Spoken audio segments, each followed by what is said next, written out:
Let's discuss the concept of complex numbers. Imagine we need to take square root of negative 36. We can first factorize it as square root of negative 1 times 6 times 6. Since we have a pair of 6, we can take it out of the square root. We will have square root of negative 1 times 6. Square root of negative 1 can be written as I. We can also figure out few other values of I. For example, I square can be written as I times I or negative 1. Similarly, I cube can be written as I square times I or negative 1 times I, which will give us negative I. I power 4 can be written as I square times I square or negative 1 times negative 1, which will give us positive 1. I values repeat themselves every fourth multiple of the power. For example, I power 5 can be written as I power 4 times I or 1 times I or simply I. I power 6 can be written as I power 4 times I power 2 or 1 times I square, which will give us I square or negative 1. I power 7 can be written as I power 4 times I power 3 or 1 times negative I, which will give us negative I. Similarly, I power 8 can be written as I power 4 square or 1 square, which will give us 1. As you can see, I values repeat themselves for every fourth multiple of the power. For example, I power 12 will be 1. Similarly, I power 16 will be 1. And if we do one more multiple of 4, we will get I power 20, which is also 1. This is quite helpful as any power that is multiple of 4 will give us 1 as the answer. For example, I power 400 can be written as I power 4 times 100. I power 4 is 1 and 1 power 100 is going to give us 1. Similarly, we can find the I values for the power which are not straightforward multiples of 4. For example, I power 401 can be rewritten as I power 400 plus 1 because 400 is a straightforward multiple of 4 and 1 is the remainder. We have already seen that I power 400 will give us 1 and I power 1 can be simply written as I. Another similar example is I power 402. 402 can be splitted into 400 plus 2. 400 is a multiple of 4, 2 is a remainder. We get 1 times I square. I square can be simplified into negative 1. In this way, we can simplify any power of I by finding the closest multiple of 4. For example, 403 can be rewritten as 400 plus 3. 400 is the closest multiple of 4 and 3 is the remainder. I power 400 is 1. I power 3 can be simplified as negative I. Therefore, final answer is negative I. As I values repeat themselves every fourth multiple of the power, I power 404 has the same value as I power 400, that is 1. In SAT tests, you will be asked to identify and work with complex numbers. Complex numbers have a real component and an imaginary component. Here, A is the real part and BI is the imaginary component. We can represent a complex number on x and y axes, where x-axis is the real component and the y-axis is the imaginary component. We can draw the complex number as a vector, where real component is drawn on the x-axis and imaginary component is drawn on the y-axis. Let's say real component is 6 units and imaginary component is 8 units. We can easily draw that vector as 6 plus 8i. Just like real numbers, complex number also follow the rules of addition, subtraction, multiplication, and division. For example, 1 plus 2i plus 3 plus 4i will give us 4 plus 6i. Real components will get added together and imaginary components will get added separately. Similarly, we can do the subtraction of two complex numbers. For example, negative 1 plus 3i minus negative 2 plus 4i will give us negative 1 plus 3i plus 2 minus 4i. If we combine the real components, we will get 1, and if we combine the imaginary component, we will get negative I. In multiplication, we will use the FOILing method, where we would multiply all numbers to each other. For example, if we multiply 1 plus 2i to negative 1 plus 3i, we need to multiply 1 to both negative 1 and 3i.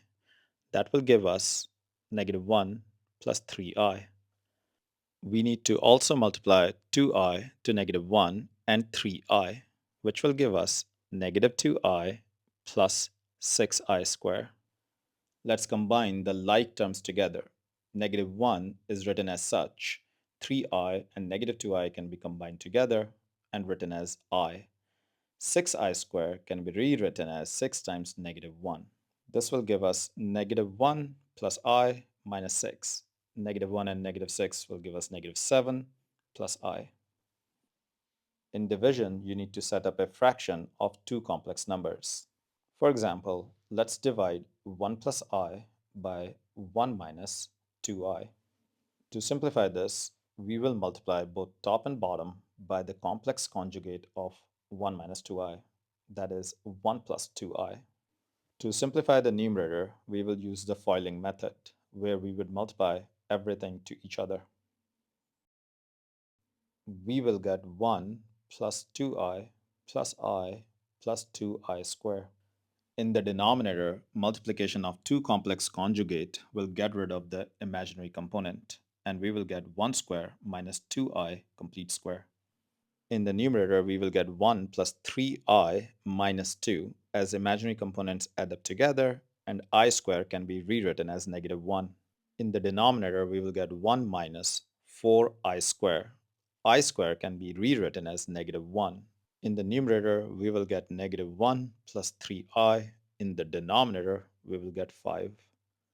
Let's solve a problem. We are given 9 minus bi over 1 minus 2i equal to 5 plus 2i. They want us to find b, which is a real number greater than 0.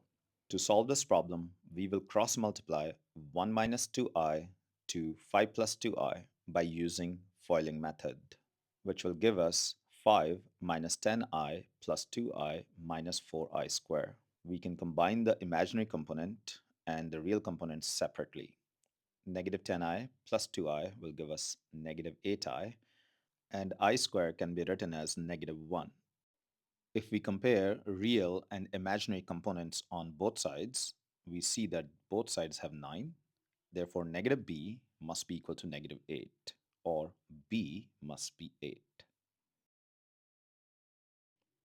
In this problem, we are given a complex coordinate plane where each point represents a complex number. We are looking for two complex numbers whose multiplication will give us a real number. We are going to use the concept of complex conjugate. If we multiply two complex conjugates, such as a plus bi and a minus bi, we should get a real number because the imaginary component, that is negative abi and positive abi, are going to cancel each other, resulting in a square plus b square, which is a real number. If we look at the diagram, point Q is 2 units along the real axis and negative 4 units along the imaginary axis. Similarly, point R is 2 units along the real axis and positive 4 units along the imaginary axis. These 2 points represent two complex conjugates. If we multiply them by FOILing method, we should get a real number. 2 plus 4i times 2 minus 4i will give us 2 square plus 4 square equal to 20, which is a real number. In this problem, we need to compare few imaginary equations. In the first equation, I power 5 can be written as I power 4 times I power 1. I power 4 is 1, therefore it will simplify to I. On the right side, I power 7 can be written as I power 4 times I power 3. Again, I power 4 is 1. I power 3 can be written as negative I. Therefore, it will simplify to negative I. This statement is false. In option B, negative I power 5 can be simplified to negative I, as we have done in option A. I power 7 is negative I. Therefore, this statement is true. In option C, I power negative 2 can be written as 1 over I square. I square is negative 1. Therefore, 1 divided by negative 1 will give us negative 1. I power 7 is negative I. These two are not equal to each other. In option D, I cube can be written as I square times I, or negative I. I power 9 can be written as I power 8 times I power 1. We know I power 8 is a multiple of 4, therefore it will be 1 and I will be the final answer. Again, the left and the right side are not equal to each other. I hope this lesson was helpful to you in clarifying the concepts and practicing some useful problems. If you're looking for one on one tutoring, please feel free to reach out via email or cell phone, and I will be happy to answer any of your questions. Please subscribe to our channel for more SAT content. Feel free to share this video with any friends who might need help with SAT math.